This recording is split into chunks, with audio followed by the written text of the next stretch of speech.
This week, we've heard the contention of UFO researchers that there's a secret government within our government. Well, there's several, actually 9 flying saucers, flying discs, that are out there of extraterrestrial origin.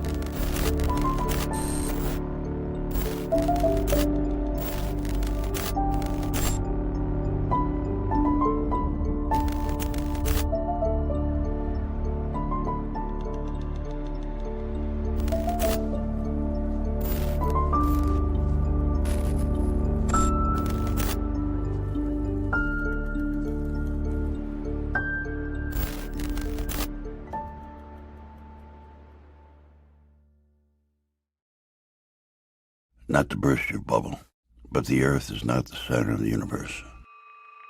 At least not anymore.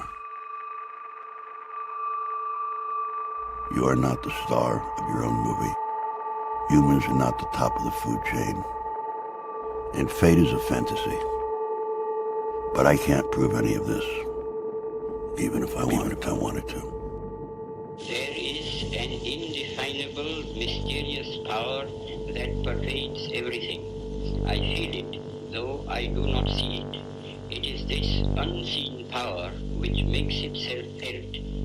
There is an indefinable, mysterious power that pervades everything. I feel it, though I do not see it. It is this unseen power which makes itself felt. There is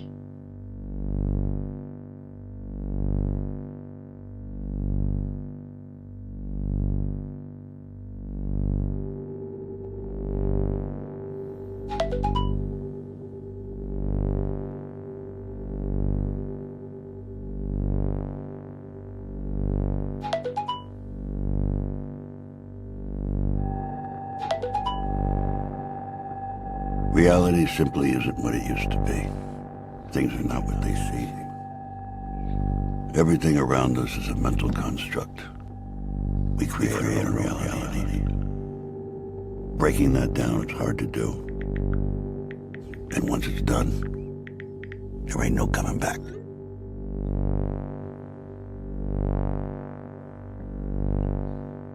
What happens to people when their fundamental beliefs, the bedrock of their understanding, explodes into a million pieces?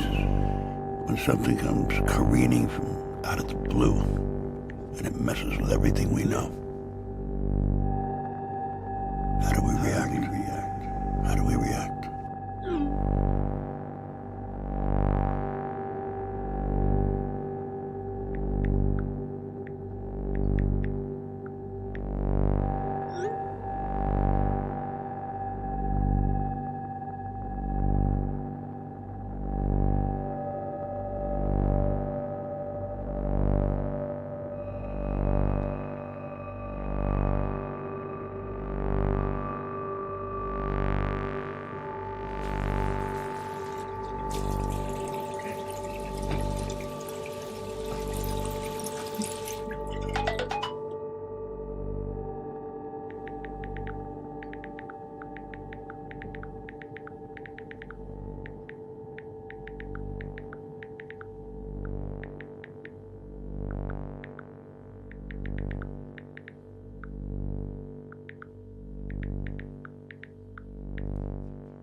There is an indefinable, mysterious power that pervades everything. Beliefs are mercurial things. They direct our lives and choices, moment by moment. They're stowaways to the imagination emporium. Harnessed to hunches, polished with proof. They're like clothing we can't afford. They elevate us, yet they're not ours to keep. We discard them when they no longer serve our needs, or we find out they weren't real at all. This story is extraordinary, especially if it's true. And it all started in the desert, just north of Las Vegas.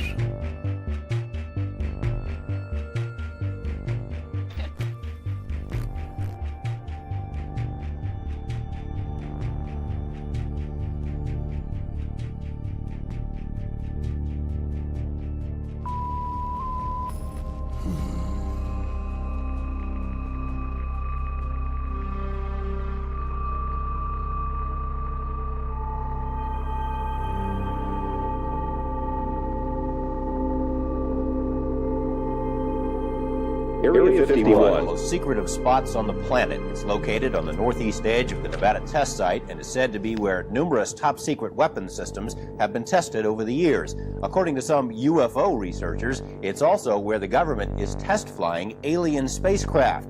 It sounds pretty far out, but some Las Vegas residents report having seen these flying saucers. A local scientist who says he worked at Groom Lake and saw the saucers joins us in tonight's interview. He has asked that his identity be shielded. Sir, how do we know you are who you say you are and that you actually have knowledge about what's going on at Groom Lake? Well, I guess there's no way you could really know. There's really no way I can prove it without revealing my identity and getting myself into more trouble than I have already. Exactly what's going on up there? Well, there's several, actually 9 flying saucers, flying discs that are out there of extraterrestrial origin, and they're being test flown and basically just analyzed. You say there's 9 saucers. How are those tests going?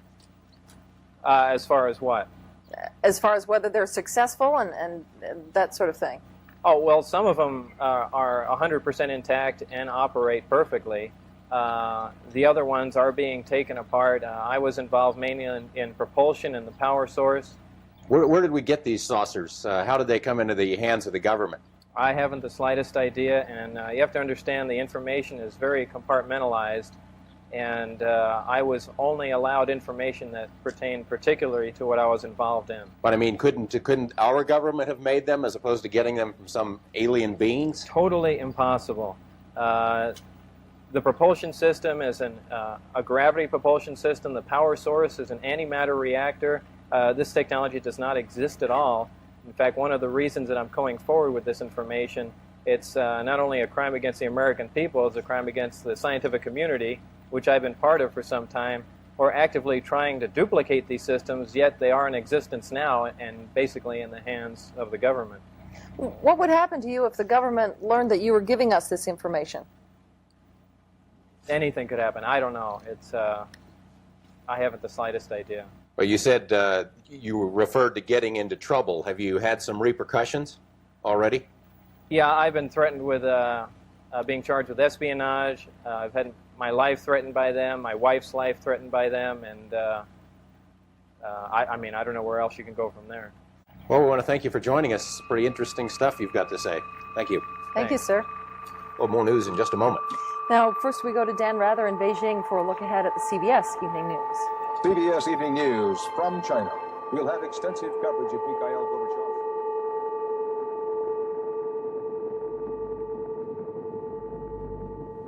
The live interview with the shadowy dentist drew international attention. Portions were broadcast by radio in 6 European countries and in a nationally televised TV special in Japan. Despite numerous inquiries and feelers, Dennis has remained anonymous until now. His real name is Robert Lazar. He says he was hired to work at an area called S4, which is a few miles south of Groom Lake. At S4, he says, are flying saucers, antimatter reactors, and other working examples of technology that is seemingly beyond human capabilities. George Knapp, Eyewitness News 8. Good evening, everyone.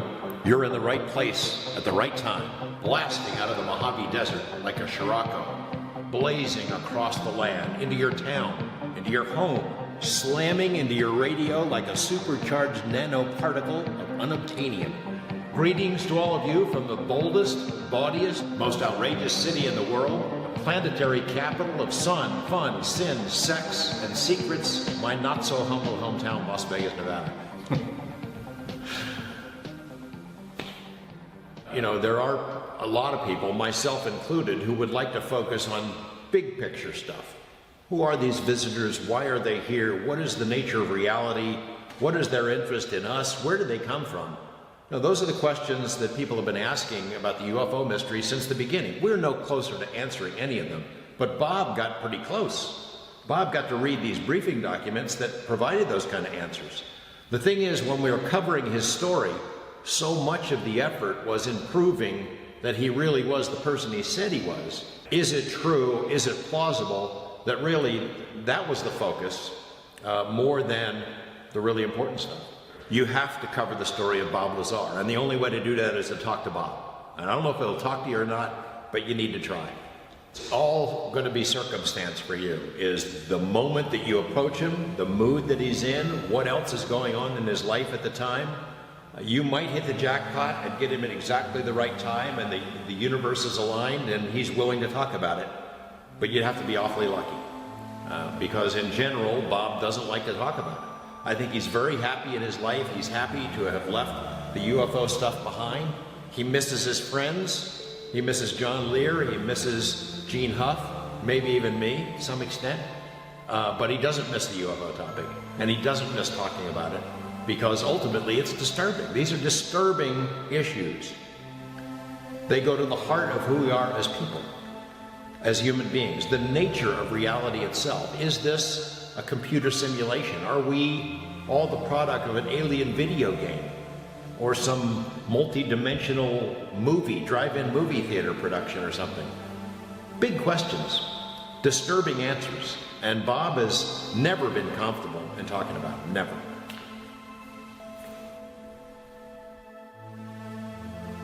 He reacted by going into a cocoon in a lot of ways. He didn't like it. He doesn't like the attention. It totally screwed up his life. It's not surprising that even years later, he still is uncomfortable in discussing these things. It's a very disturbing view of reality.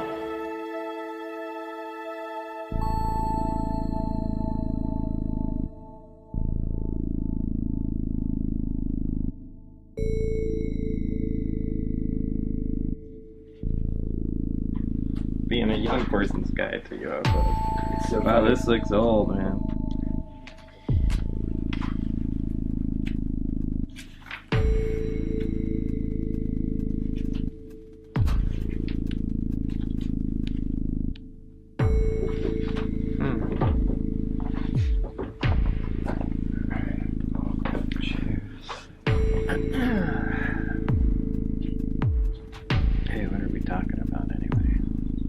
Go through.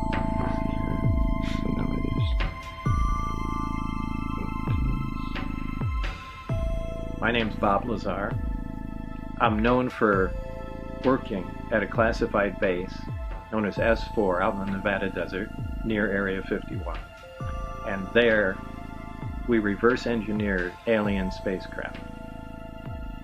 And it's changed my life a lot. You know, it's probably changed every aspect of it. Positive or negative? Well, for the most part, negative. I mean, it's really difficult to find positive aspects of that. I mean, I'm sure there are some here and there, but most of them were negative. Would you take it all back and just be Bob the jet car guy and never have done this if you can, or are you glad you had the experience? Yeah, that's hard to say. I don't know. I think I'd lean towards not, at this point in my life, I'd probably lean towards not saying anything. You know, what would be your message to a young person now about looking at your story and thinking about the world? What would you say to them? Just pay attention. Just pay attention. I can't really say much else. The world's a lot different now. The way information is disseminated and the way things are passed around, it's distorted even faster and more now than it used to be. So they've got a rough road ahead if you're trying to cut through the bullshit. What do you want them to know? That in the late 1980s, the U.S. government had recovered alien spacecraft, several of them, and the technology in the Nevada desert that they were keeping quiet and analyzing. That's a fact. They don't need my story, but that's all my story was that I was just one of the people working on these craft.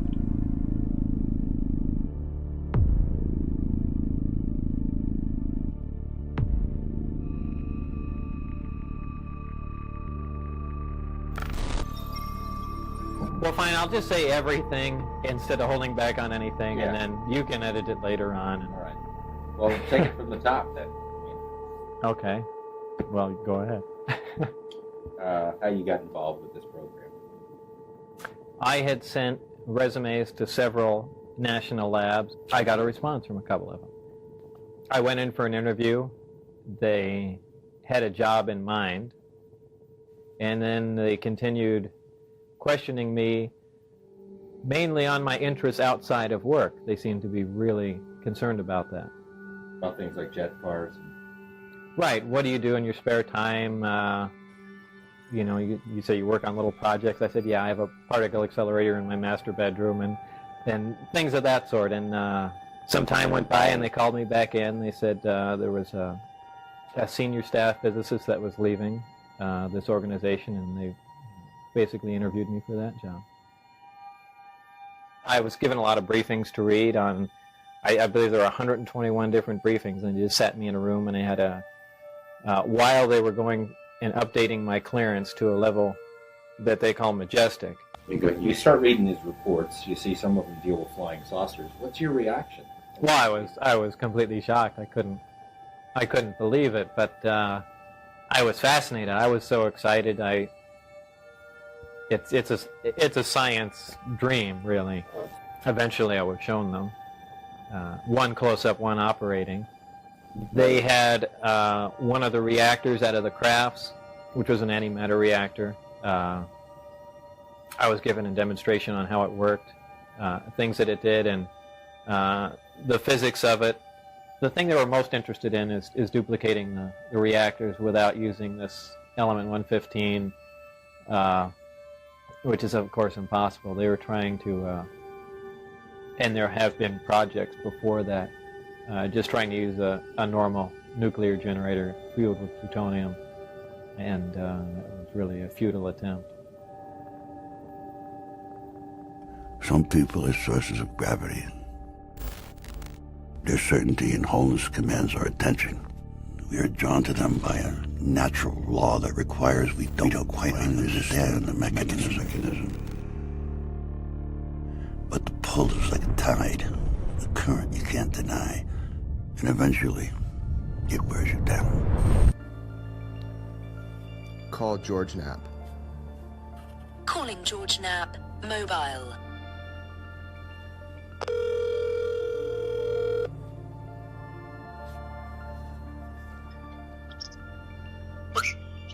Hey, George. Hey, man. What's up, man? How you doing? All right. What's going on? This is now 30 years since you initially broke the story of Bob Lazar. So, I mean, the amount of information is overwhelming, and I just want to go over with you some of the details of the case. Sure. We're talking about UFOs, alien craft, back engineering, and there's Lazar saying he did all that, and from what I understand, it's spread everywhere.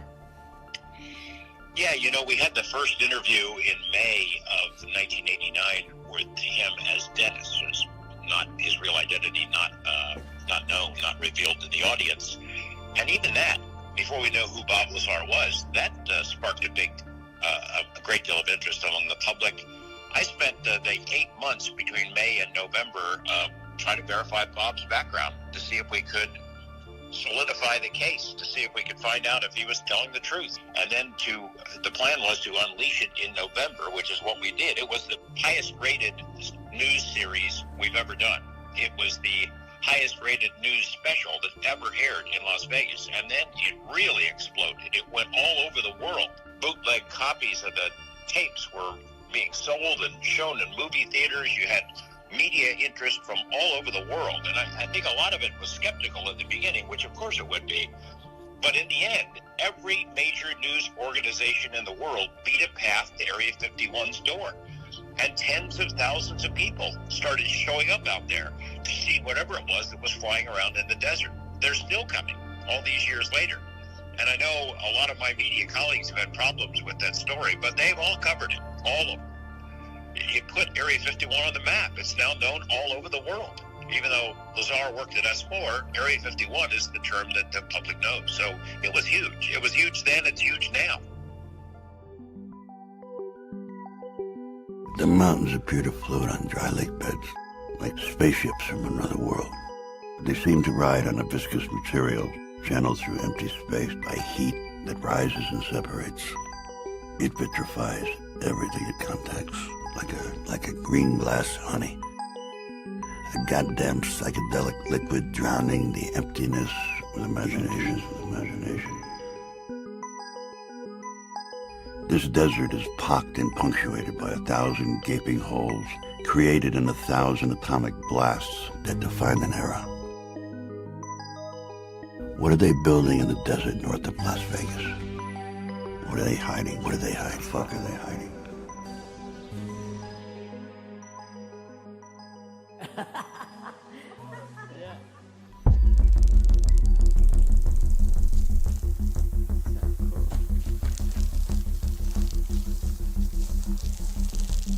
What is your name and what's your relationship to Bob Lazar? My name is Mario Santa Cruz, and I met Bob actually in my neighborhood. He lived like one block over. My attraction to Bob was his jet dragster. So I saw this jet dragster sitting out in front of his house in our neighborhood, which was extremely, just the jet dragster alone was rare. But in my neighborhood to see something like that was unbelievable. People were harassing Bob, threatening him, and you were with him in one of those experiences, at least one. A couple of times actually. I actually had a weapon with me, you know, when we rode together, because he had been shot at, you know. What was the weapon? Was it the Uzi? Yes. Yeah. so when I don't know why I'm being so careful. I'm used to being that way when it comes to talking about Bob, being careful what I say. You know what I mean? So it's kind of a force of habit to kind of just walk on eggshells a little bit. He just wanted to stay alive. That's why he exposed himself. His life was in chaos. How he pulled out of it, you know, he dug deep. It's a pretty incredible story. They shot at you? Somebody shot? Maybe as a warning, perhaps? It was a good warning. I had my back tire shot out on my car as I was getting on the freeway. You saw the guy? Yeah. Is this a secret worth killing to keep? I mean, the government, would you say? Obviously. But in fact, the only reason that getting this on tape is insurance. Well, that's one reason. But I mean, also as an American citizen, you're bothered by that this stuff is going on, and yeah, I am, but not enough to have, you know, stood here and have it on the record.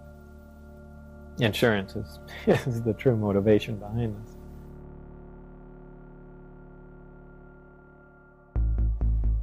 I'm 4 months old in our little apartment in Florida, and that's me holding him. Very proud mom holding him. We have a beautiful little place in Florida.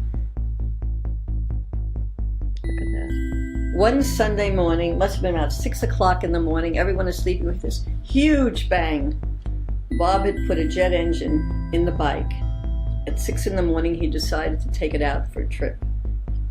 What did you guys think when he said, "Mom, Dad, I'm building"? Scared out of my mind. I didn't know what he was going to do next. Was he going to blow up the house, blow up the world? I don't know. I don't know. It's out there, you know? He's out there.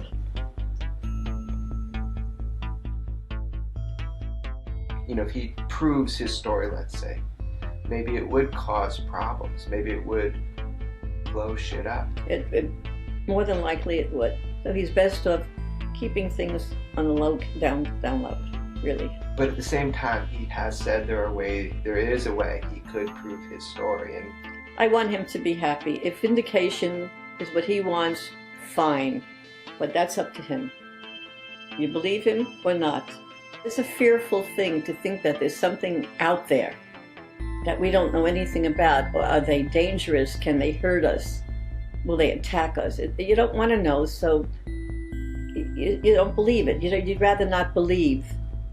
There might be other things out there, other things in the universe. There has to be. We can't be all by ourselves. We can't be.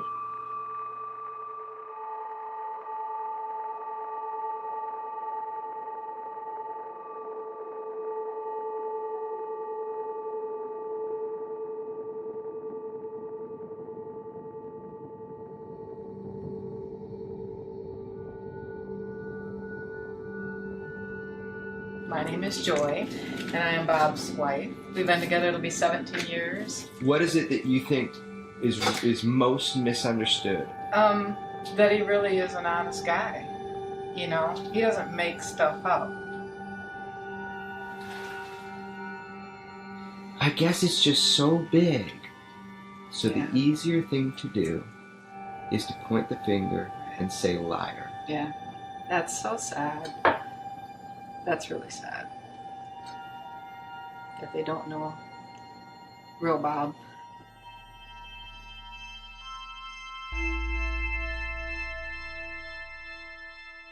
There's particular moments that define each one of us. We may not know it at the time, but we learn it later. Every action creates a cascade of reactions. Life is a web of events. Actions overlaid by consequence. And woven across the fabric of time. Future determined by past. Past defined by present. Present experienced throughout the lens of personal history. But for some, it's obvious. You could put your finger on it. That definable, indelible moment when everything changed. I love my job. There's a lot of craftsmanship into the stuff that I do. I really like working with my hands. It's a really unique job. I don't think there's any other job where you get to do this kind of stuff every day. We'll either get a really interesting order coming in, or Bob will get bored and try to come up with a new product, and that's when it gets really fun. So there's another one that he wants to do, like recreate a grand atomic chemistry set, something of that sort, and I think that would be really cool if he ever decides to really hone in on that. This is the Atomic Energy Lab kit. It's something from the 1950s, a toy, like a chemistry set you get for your kid. It was made by Gilbert. Chemistry is today a fascinating adventure for youth of all ages. Gilbert has made this exciting science available in safe and easy-to-understand form, made as completely safe as human ingenuity can devise.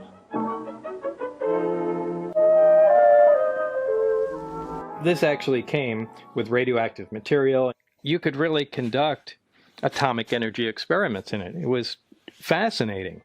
And it was billed as the most dangerous toy ever made, and still, in some respects, is still considered that way today. But the thing is, it wasn't. It was just people's fear.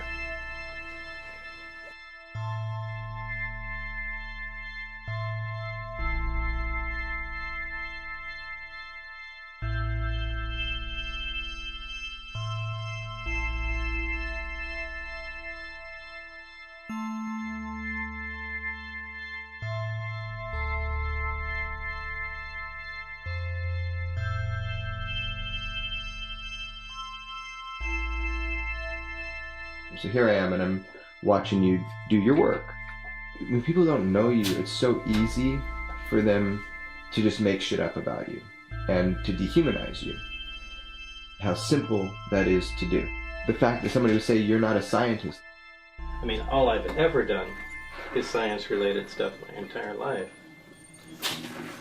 So, I don't know. I guess the point is, do I really care what people I don't know think? And probably to some extent I do, but I don't dwell on it.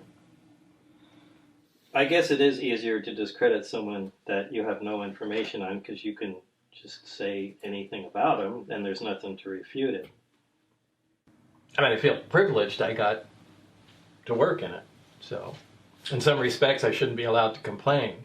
I've given the example of transporting a small modern-day portable nuclear reactor back into Victorian times and giving it to the scientists there. Well, back in that time, they didn't even know about radiation. So they'd see a machine making power, kind of like what we're doing, and marvel at it. Wow, it's producing a lot of power. There's no smokestack, there's no coal, there's no fuel. How is this thing working? And they start taking it apart.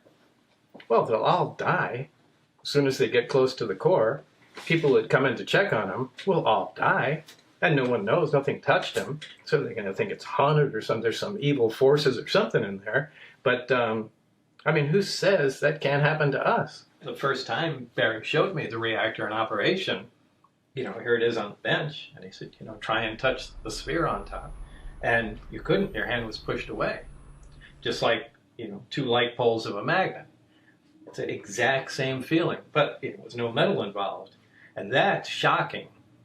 That's really shocking because nothing does that. That's an operating, powerful force field. So just seeing something like that immediately starts that whole chain reaction in your mind going, wow, wait, if you can do this, there can be force fields on tanks. There can be things that lift off the ground. We don't need jet and rocket engines anymore. That means there's no use for cars. Boom, the whole thing changes. The entire world, the economy, everything would go end on end just if we had an answer to how that machine worked that I was sitting there touching. The potential for us to re-understand human experience is... Right. There's life somewhere else. It's a big deal. It's an important part of human history that we found that out. It was awesome, but fearsome at the same time. It was being completely fucking scared all day long. It's not exactly the most fun job when you're there. Almost 3 decades later, the fear drops off and you're just left with the amazement and technology that you were exposed to. We have, an artifact here from another civilization. It really changes the way a lot of people think. We're all looking for an answer. Having physical proof is an awful big deal. I think what a lot of people find really compelling about Bob, he legitimately appears sometimes just perplexed by what he saw. Have you noticed that kind of about him? Yeah, he was aware that this was weird. He was aware it was weird that they hired him. He's a smart guy and he thinks outside the box. So in a lot of ways, he might have been just exactly what they needed for a program that seemed to be stalled. But he knew that he wasn't their kind of a guy, that they could have had their pick of any scientists in the world, presumably, to work on this. So it was strange, and it was strange that they started showing him these briefing books with this incredibly sensitive information right off the bat. As soon as he gets there, they start showing him this stuff with alien bodies broken down so you can see their organs and the history of human-alien interaction and all kinds of things that the UFO community had suspected, but no one could prove. And he just thought it was weird that anyone would show him this stuff. He wondered what the heck was going on. I think he was thrilled. Part of him was really thrilled to be there and thrilled to see it, even if it turned out to be some kind of a ruse. But he knew that something was not quite right about the whole thing, or suspected that anyway. You were telling people since 1989 that there was some sort of hand scanner. There was like a bone scanner, and you tried to describe it. You said you think it took measurements of the bone. There were these pegs. You put your hand on it. It's a small plate with some pins on it that you could put between your fingers. There's a bright light above it. The interesting thing is when you walk into the facility, or even to leave, they have a hand reader. I was told that it has to do something where it measures the bright light measures the bones in your finger. They're unique to each person. It sounds like something out of a TV show, but it's exactly the way it is. Man, I looked for that kind of thing all over the internet, never found anything. And then all of a sudden this article comes out and it says that at the Nellis Range they were talking about the stealth program, there was indeed this hand scanner that was used in these secret programs, and they just admitted or announced it publicly. And there were some photos, and I just was interested. And so I never thought I'd see one of these again. But I tried to explain this to people so many times, and they either didn't believe me or say, yeah, I'm sure there is. And there it is. There it is. It's like a biometric thing for the hands, yeah? The beginnings of, yeah, I mean, it wasn't all that advanced back then, but yeah, that's it. I can't believe you found a picture of this. I really can't. This was the scanner used to get in to S4. And I tried to explain this to people so many times, that there was pins in, you stuck your hand, a light above, and it supposedly measured the length of the bones in your hand that, you know, is unique in each individual. It's exactly how it was. Yeah, that's amazing. It's amazing you came up with these. It's amazing to see this again. Back then, this was the hot ticket. What does it feel like when these little things that you said become public and there's this tiny bit of vindication? It is. There's little moments of vindication, you know, little pieces here and there that, you know, little I told you so's, you know, pop up every couple of years or so. But this is a big one. So a lot of people said these didn't exist, and, you know, it was some just fanciful thing I came up with. But yeah, this is exactly it. Ideas are the most dangerous weapons on the planet. They creep under your skin, dormant, volatile, explosive. They attach to our collective consciousness. And then one day, man, they bubble to the surface to assert their power.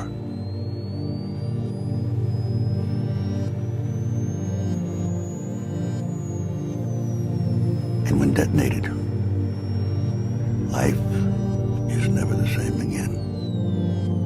And we immediately know we're always wrong. We're always fucking wrong.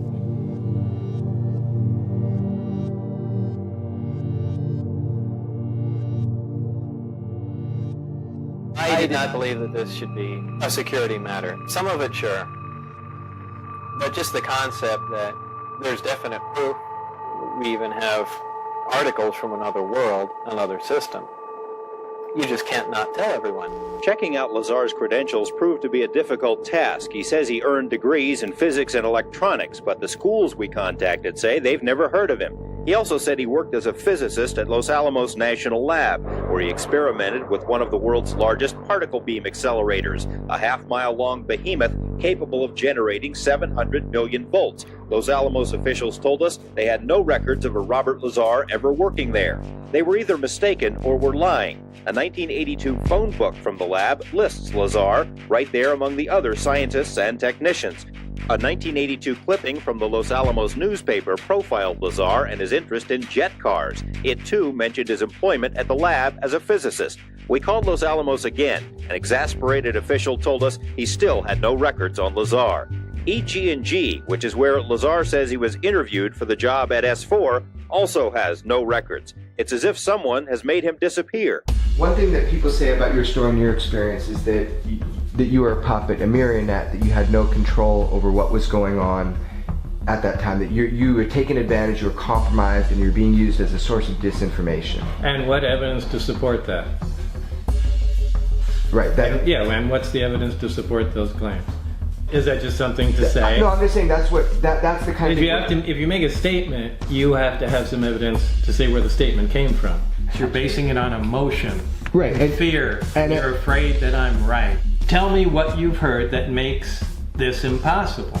I'm trying to tell you exactly the way things were. Where is it? Show me the alternate reality that you believe that doesn't lock up with my actual reality.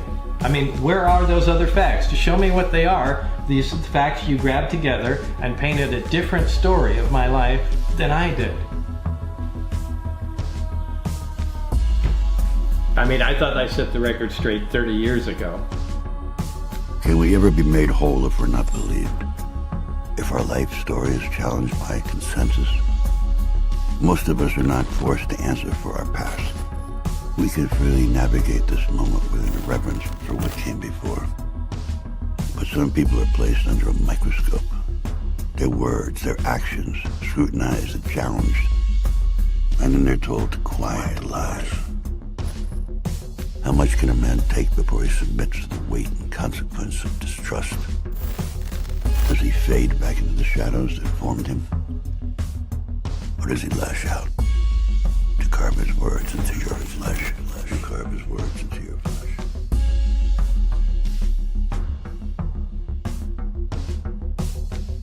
I don't know, what else can I say?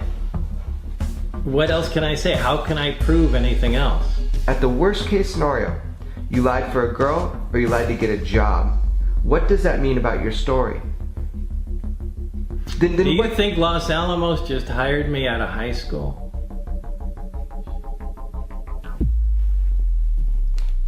If you don't think that's possible, then something had to happen in between.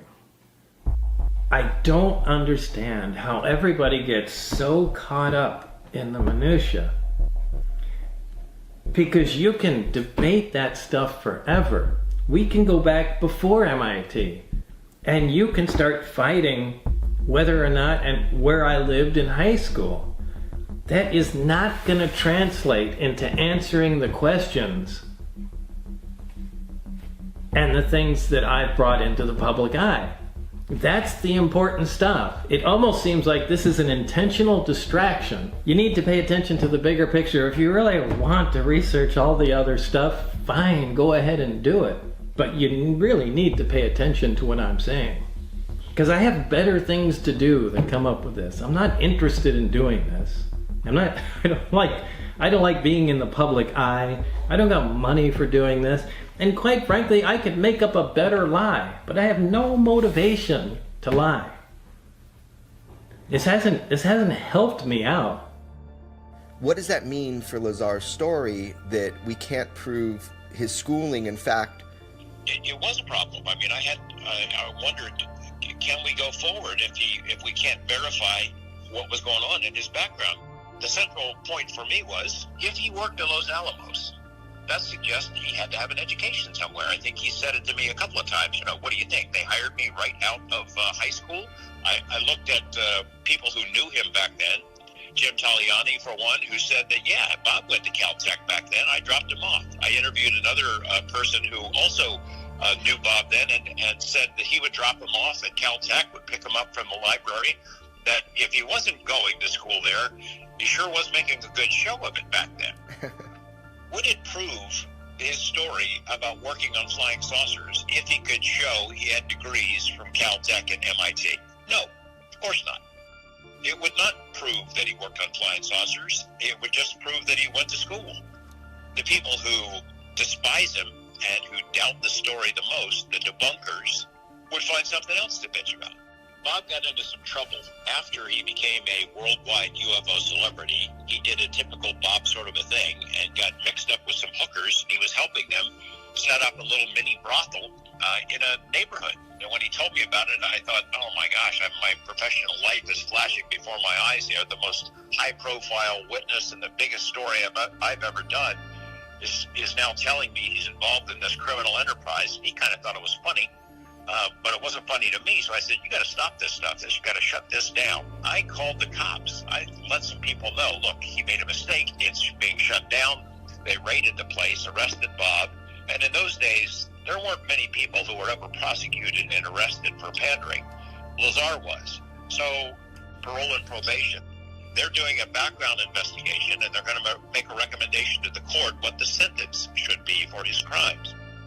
He tells them the same story, where he went to school, where he worked, S4, MIT, Caltech, all that. And they investigated. They were having the same problems that I was having. They couldn't verify a lot of this stuff. If Bob truly was a UFO con man, that was the time to come clean, because parole and probation was ticked off. They thought he was misleading them. And as a result of that, they did recommend that he do hard time, go to prison. He knew it. That was the time for him to come clean, because it was a much better chance that he would not be sent to prison. He didn't. He stuck to his story. He told them the same story that he told me. That went a long way for me in showing that he had been telling the truth, because it was definitely in his own self-interest to fess up at that point. And that's not what he did. He stuck to his guns. Here's the thing. Okay, I can see Bob Lazar pranks the UFO world and the UFO community, I can see him doing something like that. But does he lie to his mom and dad? Does he lie to his wife?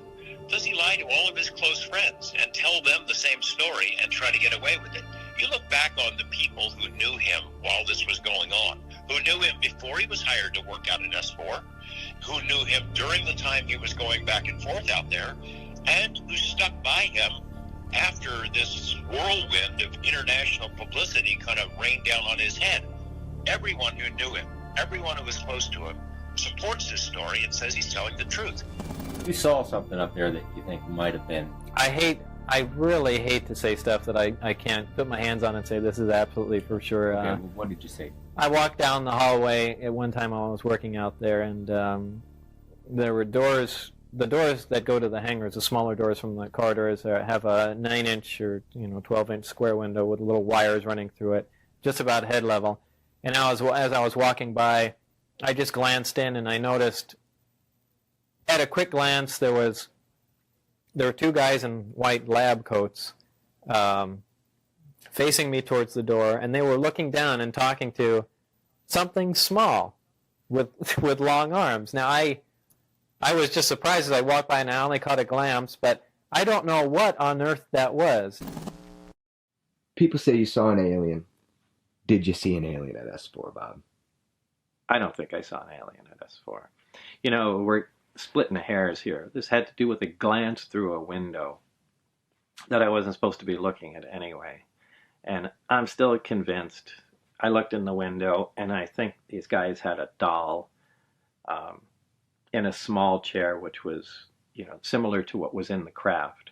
And I think they were just looking at dimensions, and they put something in there. And I just took it a glance, and it was just, something tiny sitting in the chair. I don't think there was an alien there posing for them. I think they just had a small character or something, doing measurements or something. Again, we're talking about, like a 400 millisecond glance. So now how much can you see out of that? I never saw any aliens walking around there. I never heard anybody saying anything about living aliens. So I don't think that was it. But they did have a nickname for the aliens. The kids. The kids.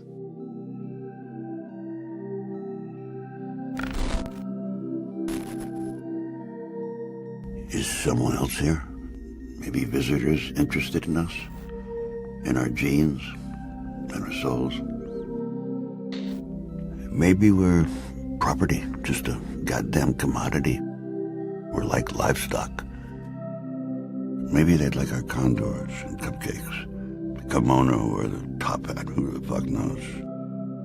Or maybe every single sighting of things in the sky is a product of our collective consciousness. A false hope that humanity desperately needs intervention by external powers. We've always looked to the skies for answers, instead of looking into ourselves. All right, so at what point, describe the evolution of your knowledge here? I mean, that you realize that this thing that you're working on came out of a flying saucer? Well, of course, I know that technology doesn't exist at all. Why? Well, it doesn't. Take my word for it. It's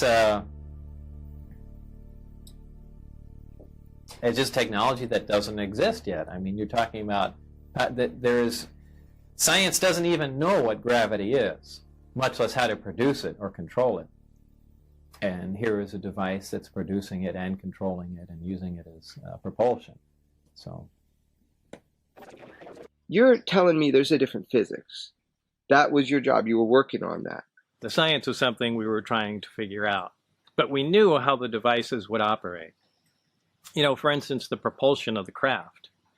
Everything that we have, whether it's a propeller plane or a jet or a rocket, it throws something out the back, either high-speed exhaust or a large volume of air. It's an action-reaction force. The action is you throw something out the back, and it moves you forward. That's how everything works. This is the first time there's a craft it's a reactionless craft. It's a field propulsion craft.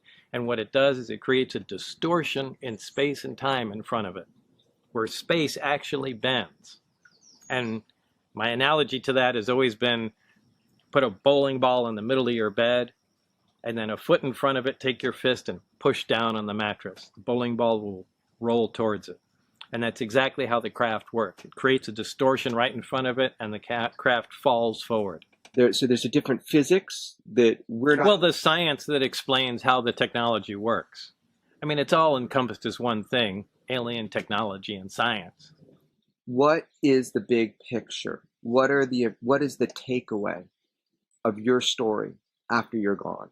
You're not a rebel kid with a jet car at Los Alamos today. Today's a different Bob Lazar, right? Right. What have we learned? What's the message of your story? The big thing is the suppression of extremely advanced technology and the suppression of unknown science.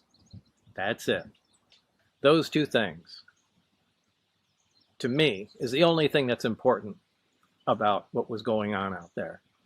Yeah, there's another civilization, and like I've said before, that's a crime not to tell humanity about that, but that's a separate thing. Meaning that there is something different in science dramatically that we're not allowed to know? Right. Right. That is a true statement. Yeah, that's a true statement. The fact that there is another intelligent, technologically advanced civilization, we have some of their objects. That is really the pinnacle. That there's another civilization in existence that's intelligent that we know about. And we actually have artifacts from them that can operate. So, I mean, that's a big, big deal. But in my mind, there's a lot to deal with that. However, the science and the technology can change us dramatically. It can change the way the entire world operates, the economy, everything. So those stick out in my mind as being critically important. And we have it. Oh, we have them.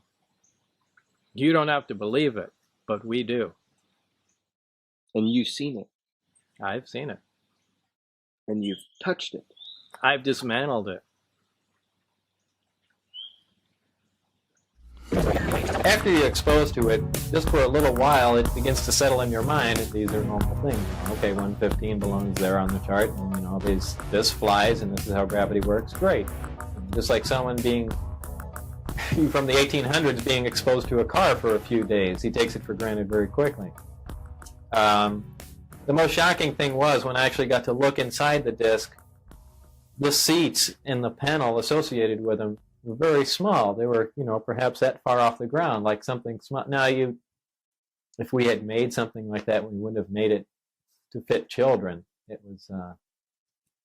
just led me to believe, with the size of the alien cadavers I saw, the size of the seats inside. Memory is a mirage and mistress to desire. Shape-shifting and ethereal, she's inherently elusive and malleable. We acknowledge her if it suits our fantasy in the moment. We fear her because she is unpredictable. Can we trust our own memories? What if we can? What if we can? What if we can? Can we return to the scene of the crime to extract hidden details and to see more clearly what we thought we saw? I was told the rhythmic shouting and the constant threats, that's a form of hypnosis. When did this happen? Oh, this happened almost immediately.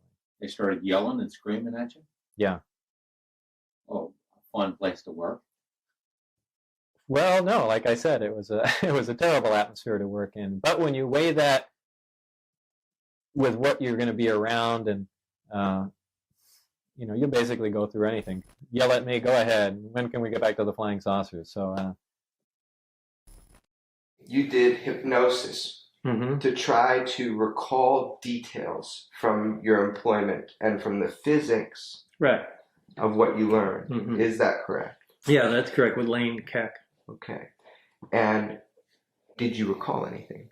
Yeah, I did. I mean, specifics, things you might have missed. I basically wanted to try everything I could to prove what I was saying. So this is just another tool. You were familiar that hypnosis can work? Yeah. To recall? Yeah, and I had it done to me before. So I had proven that, yeah, this really does do something. Let's try and remember some fine details. Or you wanted to recall some physics that you learned there. Yeah, I wanted to recall as much as I possibly could. I mean, so much went through my mind. Just imagine all the things you were seeing. And every one is completely fascinating and something you haven't seen before. It's just data overload. So I was hoping that hypnosis would get me relaxed enough where maybe everything was packed so tight together, maybe I could just start thumbing through things and just pick up even a couple little more tidbits could paint a bigger picture, and I could, possibly explain things better, or, possibly locate some of these other guys, or anything, any bit of information. So, yeah, and it was pretty handy. So you did recall some things technically? Yeah, technical things, and probably others, too. More and more hypnosis is accepted. However, there's still a lot of misconceptions about it. Like what? Oh, they think that you go into a trance and the hypnotist does something and you don't remember it, and all of a sudden your life changes. And that's not the case at all. There's no mind control happening. Take a nice deep breath. Close your eyes and just think relaxation. Now just think about your head and relax your head. Now what I want you to do is to get as comfortable as you possibly can and just relax completely. Now double your relaxation and the number 100 will be there. 100. Double your relaxation and the number 99 will come right on in. Bob, from this moment on, you will recall and remember the material that you seek, and no one or nothing, past, present, or future, will stand in your way. Bob, you will remember, because you desire to remember.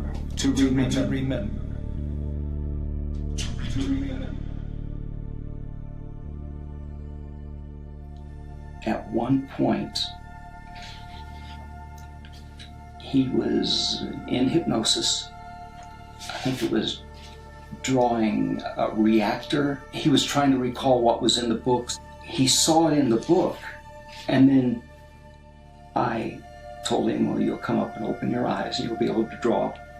And he did, but it didn't mean anything to him. But it was a drawing that he drew this way. Oh, no way. But it was this way. And so afterwards, he looked at it, and he came back over and sat down here for a while. And, oh, that's because all he had to do is turn it. So that's the superconscious and literal. The subconscious takes things literal. Right, it's like the mind is absorbing all this stuff, and then he discovers what his mind had absorbed. He's remembering. Yeah. I was writing so fast. I can't imagine what you were thinking, too, because you're discovering with them that kind of shock. What's the truth? Hypnosis is the best possible tool of getting to the truth. If a person makes things up normally, they can lie under hypnosis just as easily as out of hypnosis. But if they're really trying to get to and retrieve information, then it's the best tool that I know of.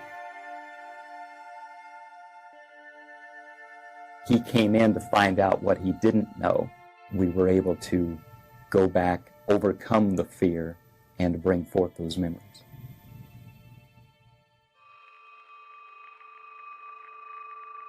According to Lazar, his employer was the United States Navy. He says he and other government employees would gather near EG&G, fly to Groom Lake, then a very few people would get into a bus with blacked out or no windows and drive to S4. When you get off the bus, what do you see? Very interesting building. It's got a slope of probably about 30 degrees, which are hangar doors. And it has textured paint on it, but it looks like sand. It's made to look like the side of the mountain that it's in, whether it's to disguise it from satellite photographs or what. He says he was never told exactly what he'd be working on, but figured it had something to do with advanced propulsion. On his first day, he was told to read a series of briefings and immediately realized how advanced the propulsion was. The power source is an antimatter reactor. They run gravity amplifiers. There's actually two parts to the drive mechanism. It's a bizarre technology. There's no physical hookup between any of the systems in there.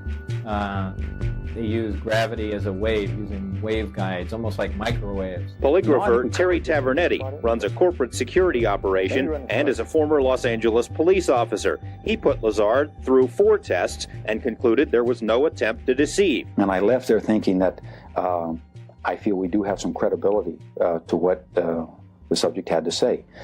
And that's when I went to some of my colleagues. Tavernetti sent the test results to a third polygrapher who agreed the results appeared truthful.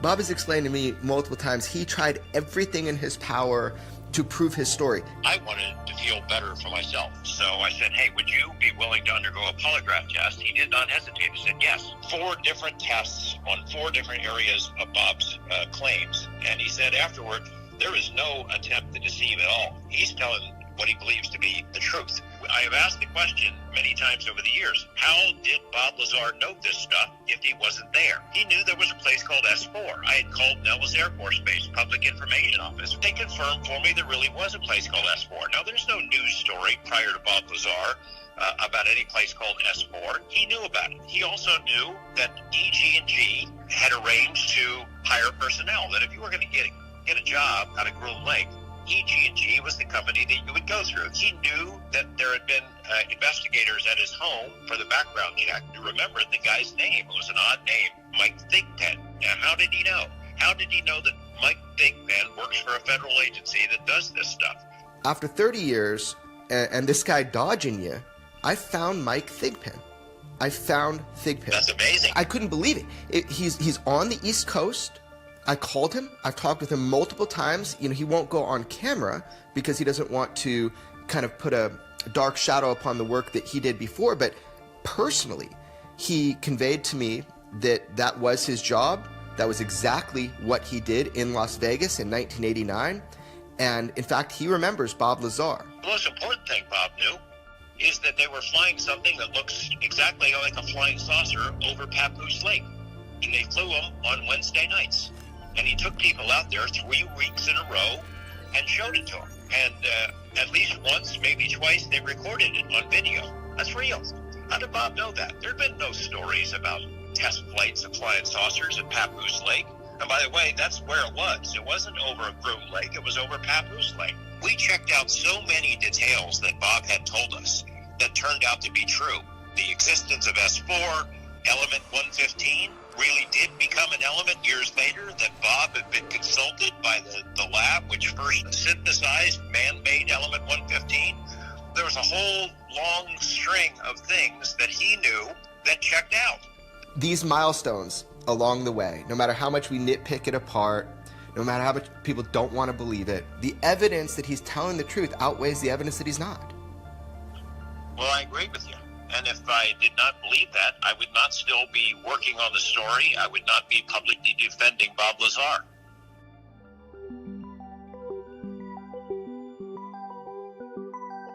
What was your function working on this? You were doing what? What was your job? We were to reverse engineer the power and propulsion system of this craft and see if it can be duplicated with available materials. I just want to go over with you what it is that you saw, to draw it out for people, to make a sketch. As you're seeing it, as if you're there at that moment, kind of go back in the past. It's the thing I termed the sport model. Underneath this floor, there are three large cylindrical devices. These are on mounts that allow them to completely swivel up to 180 degrees and in 360 degree rotation. Directly above each one is a small rectangular object. This is on the floor above. And these are the gravity amplifiers themselves. Looking down from the top, you'd have the center. In the very center, there is a small reactor.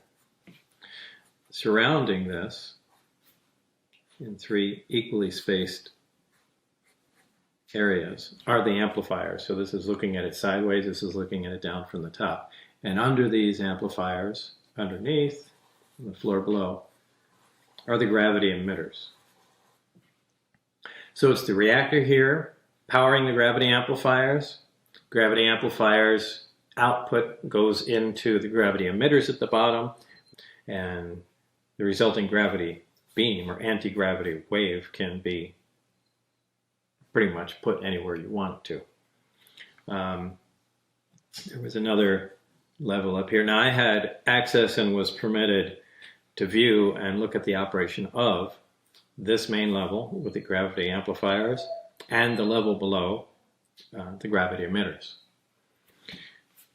There is a level above which consisted of these two areas that I'm not all that familiar with. I assume these to be some sort of navigational engine. People call these large black rectangular areas on the top portholes. I believe they were some planar sensor array that just took in information from the surrounding area, whether it be patterns of stars or what have you.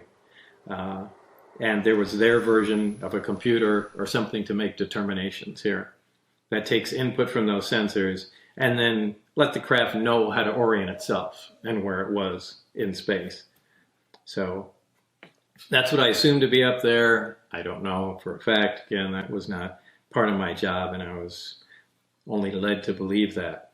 The center antenna is really an extension of the reactor in the center, and that's a waveguide, which allows the emission of the gravity wave, which forms kind of a heart shape over the whole craft.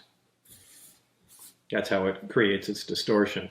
These gravity emitters can be swung all the way up to 180 degrees. And this allows the craft to essentially stand on two of them and hover, while this one swings up and creates a distortion in front of it, allowing the craft to slide forward. So that's how their low power mode, Omicron configuration operate. The Delta configuration uses all three, and unlike science fiction movies where you see flying saucers just flying along like that, they actually fly belly first. The craft flies along, leaves the atmosphere of the planet, it turns its belly to the destination, the three amplifiers focus in on the destination, and that's how it proceeds. So that's basically the operation of it and overall how things were laid out inside the craft. This is an alien spacecraft. Right, obviously.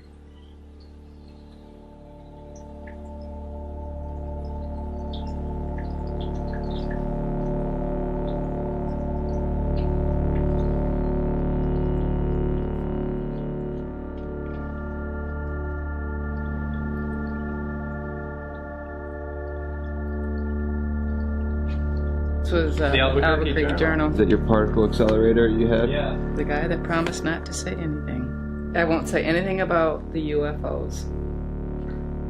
The article is titled UFO guy in spotlight.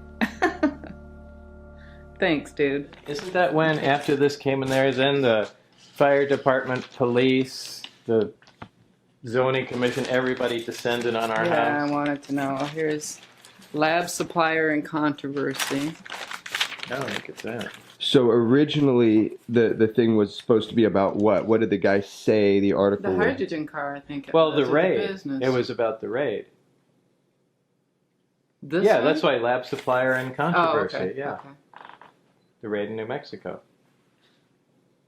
And the guy called. You know, he said, "Hey, I heard about the raid and all that. Can I come and, you know, do that?" And then he says, "Are you Bob Lazar, the guy, Area 51 guy?" I said, "Yeah, but I don't want to get into that. This is something more important." He said, "Oh yeah, we won't even mention it. No problem."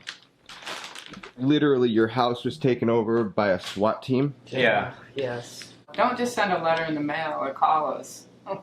Right. Have the whole SWAT team invite themselves to our home. Hidden things are the most seductive. Secrets reach deep into our desire. They titillate and torment us, like a ticking clock or a distant alarm with no origin. They agitate us and force us to react. They endanger our complacency. There is a missing element to your faith, but that's the nature of faith. That there is something out there that offers the promise of salvation. Your call has been forwarded to an automated voice messaging system. At the tone, please record your message. Hey, Jeremy, it's Bob Lazar. Listen, I have something to ask you. Something's really come up that's important. If you would text me and let me know when is a good time to call you. I don't want you to call me. I just need to run something by you. Okay? Thanks. Bye.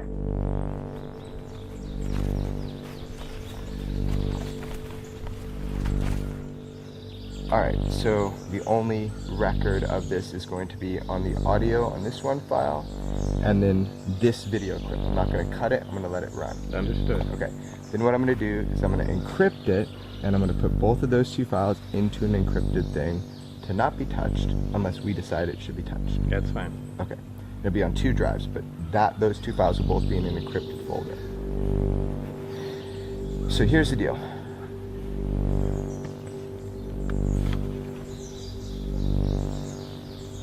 Did you ever get a piece of element 115 out of Los Alamos? I don't know how much monitoring they do with me. I'm sure it's virtually none after all this time. Hold on the one same second. thing. Hold on 1 second. Let me. Do you have your phone on you? Yes. Let's at this point take our phone. Let me just throw them. Let me put them in the ground over there. I'll turn mine off.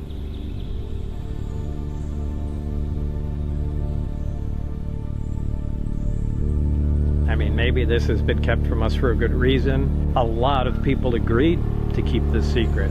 So, first of all, who am I to upset it? And second of all, who am I to outthink these guys? Maybe they went over all these scenarios already and they know how fucked up everything will be. So, there's no guarantee that this revelation is going to make everything great. There's just as much chance it's going to make everything terrible, and I'll be to blame for that.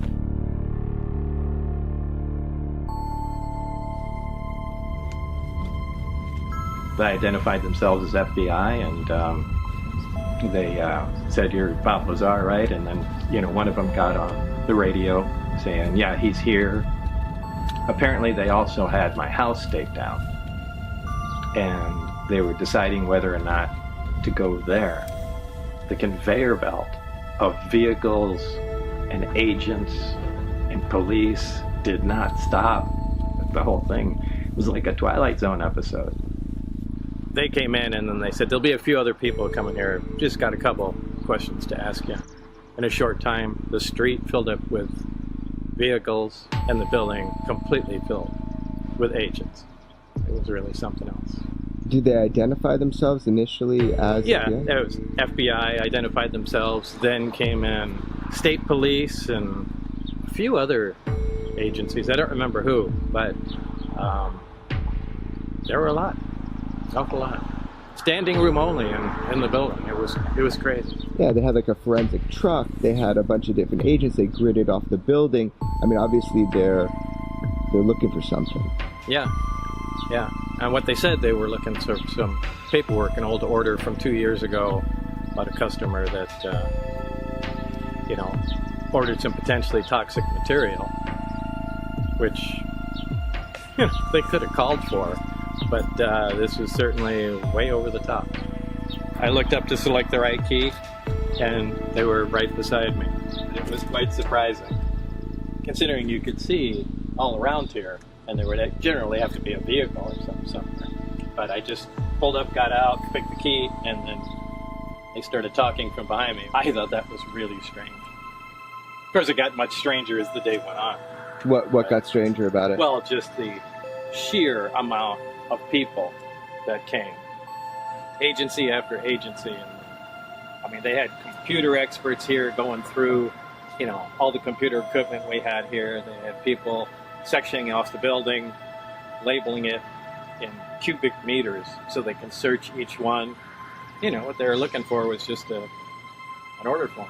So, very strange.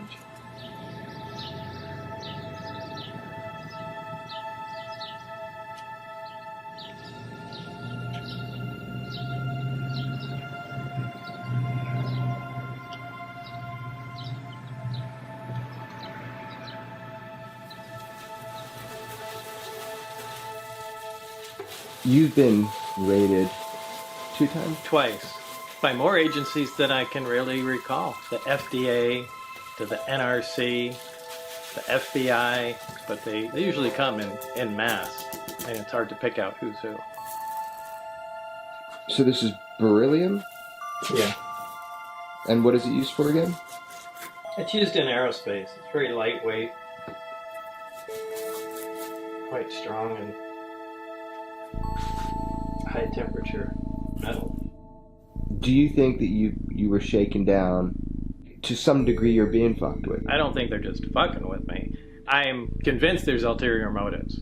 I firmly suspect that there's a lot more to it than they're saying, that they're looking for something else. What they're supposed to do is tie you up, put you in the middle of the room, have everyone watching you so that you can't, collaborate a story or, try to trick them or whatnot.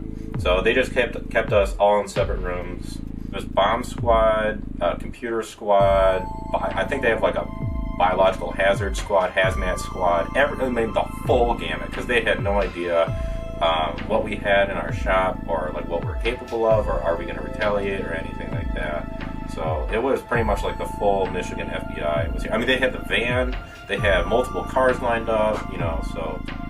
I mean, in looking at Bob's life, there's always this suspicion that there's something more going on shaking him down, because he had that experience before. Yeah, so this is the second time that I know of that he's gotten raided. So he's always had like this kind of knowledge that there's somebody watching. No matter what he does, there's always somebody watching you. And it does have to be related to the Area 51 stuff and all that. They kind of put him on a list. I think they do like toying with him and keeping an eye on him.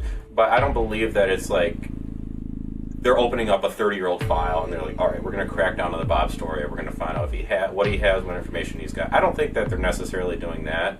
But I do think that there's like a culture maybe within these agencies of they know who this guy is, and they'll have, they'll look for any reason that they can to kind of, poke him with some thorns and make sure that he knows, who's watching him. I believe that. It's too coincidental for it all to be just, just some luck of the draw, basically. Like there's something going on. Everybody knows the story is that you got some element 115 out of Los Alamos. That's public knowledge. Something you said a while back. Do you think that what happened had to do with that? We're not going there.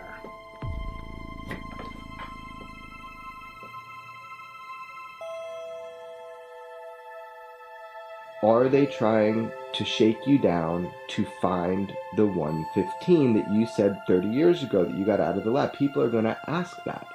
Yeah. So let's just address that. If you feel comfortable addressing it. No. Do you not feel comfortable addressing that? No, I don't feel comfortable addressing it.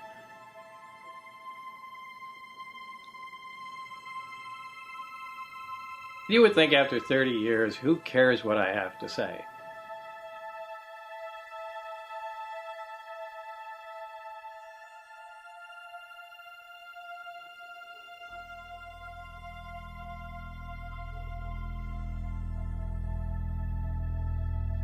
I'm more convinced than ever that the key to the story is element 115.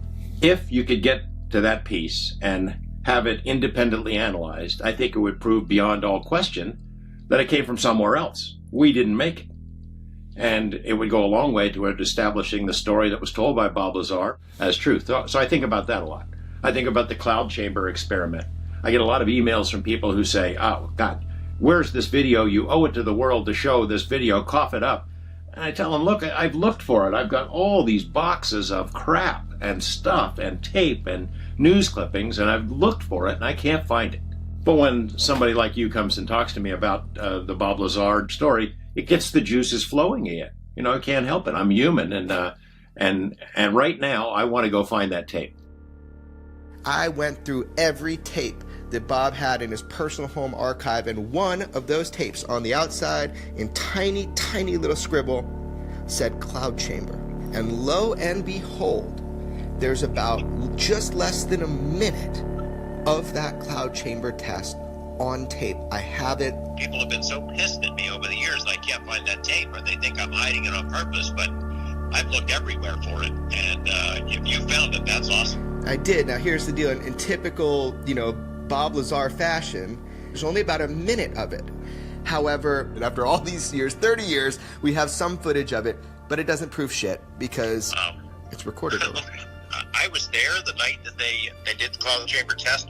I couldn't tell you what it was. I didn't know what a cloud chamber was. This beam of light was bent, and it was bent because they had element 115 in as part of the experiment.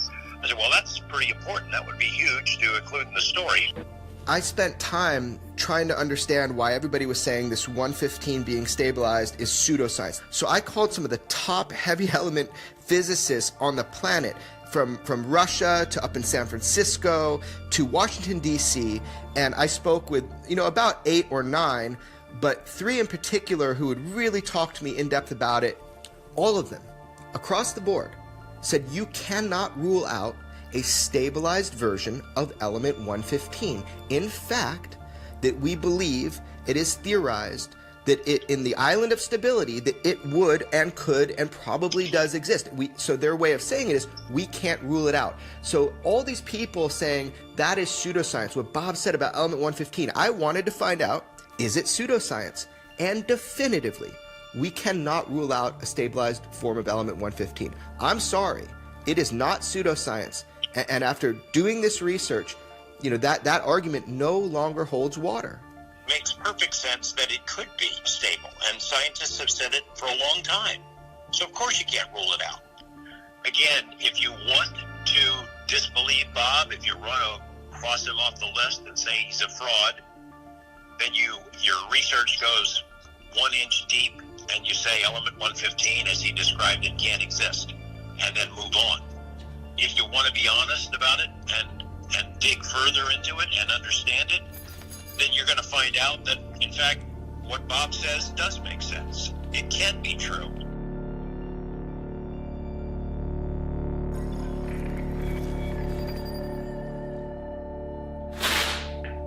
Element 115 was what we would call the fuel, what provided the power for the reactor to work. What happens with gravity and 115? Element 115 affects gravity. Element 115 produces its own gravitational energy. It had a very specific manufacturing technique. I don't really know how that information came to be. Its code name was LA 1000. That's what it was referred to, off-site. Its purpose was supposed to be, again, this is just a code and deception, was supposed to be an advanced armor. So it's an unusual material, so now we can take it to a national lab. This is LA-1000 classified material. It's a very advanced armor that takes care of all weird questions. So, you know, you immediately start operating on lies. This fuel is in the form of just a three-dimensional thin triangle, little rounded edges. It's somewhat copper in color, you know, that reddish brownish. The way this is manufactured is really critical. It's not just cut out of a heavy sheet of material. A cylinder of this material is taken. This is machined into a cone. So this is, the outer part is shaved off using a lathe or something like that until you have a three-dimensional cone. Once you have the cone, it's sliced like this. And these slices become that. Now, even this starting piece, a solid cylinder, is not even a solid cylinder. It consists of many discs stacked up. And these are fused together to produce that. And all of these steps are necessary to produce a successful triangle that brings fuel. So actually, you know, if you were to look at how this came to be, this would actually be pieces of all these discs that were cut at unusual angles. Now, apparently, if you don't do all this, that doesn't work. So, unfortunately, that's the extent of my knowledge on this. This makes no sense anywhere, but that's what it takes for it to operate. Now, with the alien technology that was present in the craft, it takes that basis, that extra gravitational energy in a small reactor, amplifies it through the equipment there, directs it through the waveguides and archways into the emitters, and allows it to propel the craft and manipulate the gravity wave for whatever use they want.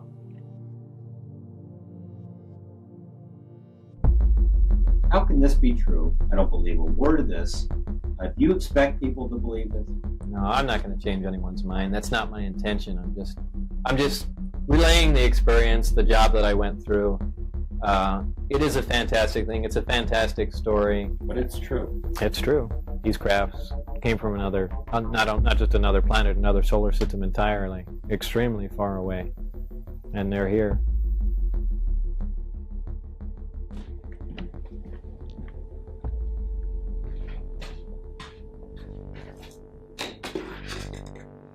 I mean, I've been making fireworks since I was 12, and professional fireworks for at least 20 years.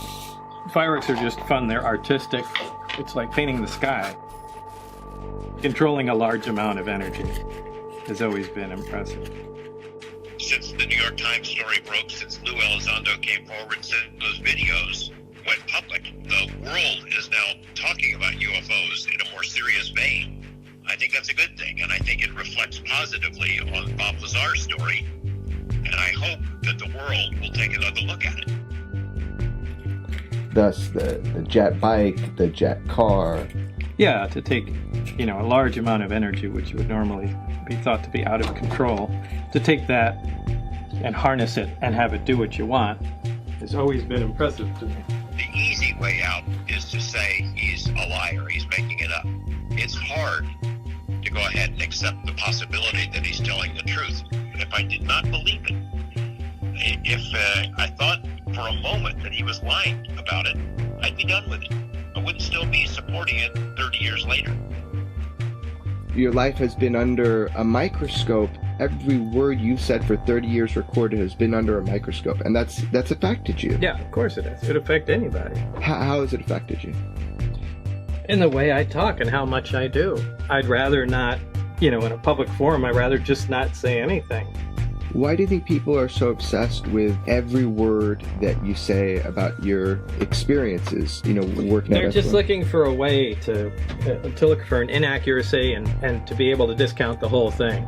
Oh, he said this one time and said it slightly different this time. Obviously he's making it up. No, that's just the first word that entered my mind. I don't put that much thought into it when I'm saying it. Look, as much as a lot of people hate it, this stuff really happened. I mean, if it bothers you, that's too bad. I think that's just hard for people to accept. I mean, so... Yeah, it would be... Look, I fully understand. I would feel the same way. I'm not sure I would believe my story. Boy, there's not enough evidence, but I couldn't discount it either. The fact is, the people that know him best believe him the most. I hope that one thing that comes across in your film is the real Bob. Once you get to know him, it becomes much more plausible as a story. He's not lying to his mom and his wife and all his friends. He's not lying to the UFO world either. You saw alien ships. Yeah. You worked on a gravity wave amplification system trying to figure it out. Right, a propulsion system and a power source that's completely unknown to mankind. And there's no way human beings could have made it. There's no way human beings could have made it, under any circumstances, in any country, anywhere, period. And for 30 years, you are telling us the truth. You bet. This shit happened. You got it. The fact is that raid that happened in Michigan, that's a very dramatic and very important development. They weren't there looking for records about some customer he had a couple of years ago. They were looking for 115. When you bring 24 agents and investigators and crime lab analysis, and you can bring people to duplicate the whole computers and all that stuff, they're looking for something else. Sure as hell are not looking for a minor receipt. People may not believe that 115 is real, but somebody does, because that's what they came to look for. If you want to cross it off and you don't want to believe it, fine. I don't care anymore whether people believe it or not. But Bob's telling the truth. And once you realize that, it changes everything for you. It changed everything for me.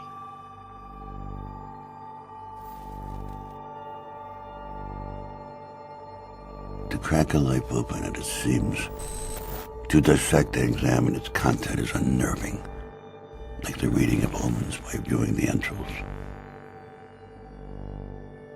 We all tell our own stories. Sometimes we even believe them, and sometimes we tell them one last time. If you don't believe it, that's your problem. That's your problem.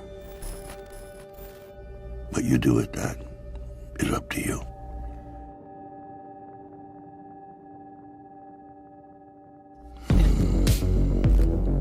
Well, I am telling the truth. I've tried to prove that what's going on up there could be the most important event in history. You're talking about contact, physical contact and proof from another system, another planet, another intelligence. That's got to be the biggest event in history, period. And it's real. And it's real and it's there. And I had an extremely small part in it, but I'm convinced that what I saw is absolute proof of that. There is no way we could have created those systems. There's no way we could have made the discs, the power supplies, anything to go with them. Lazar says he has no intention of going on any UFO lecture circuit. He's not looking to do any additional interviews. In fact, he wasn't too crazy about doing this one. He did it after certain unfavorable things started happening in his life, and he did it because he feels that whoever is running the show up at S4 is perpetrating a fraud on the American people and on the scientific community. We intend to have much more about this story, about the operation up there, on Monday and beyond. This is by no means the end of this series of reports. In fact, on Monday, including in our story there, support testimony from other people who say they have knowledge of the flying discs at the test site, and information from people who know Lazar very well and insist his story is true. If indeed they have these flying saucers, George, it seems like it would be really hard to keep it so secret. Well, yeah, it would seem that way, except for as Lazar asked his superiors up there, they say it's the easiest secret in the world to keep. It's leaked out many times before and nobody believes it. What's the Navy saying about all of this? Well, of course, the Navy is supposed to have been his employer, and we have put some fairly pointed questions to them. Of course, number one, it may not be the Navy at all. Information is so compartmentalized up there, no one is exactly sure who is in charge. We have put the questions to several Navy departments. The answers thus far have been unsatisfactory. We've applied for more information through the Freedom of Information Act, and that information will be revealed on Monday as well. You believe his story, don't you? Yeah, I do. Yeah, I've got to know him pretty well over the last couple of months, and I believe he's telling the truth. Fascinating stuff. Thanks, you, George.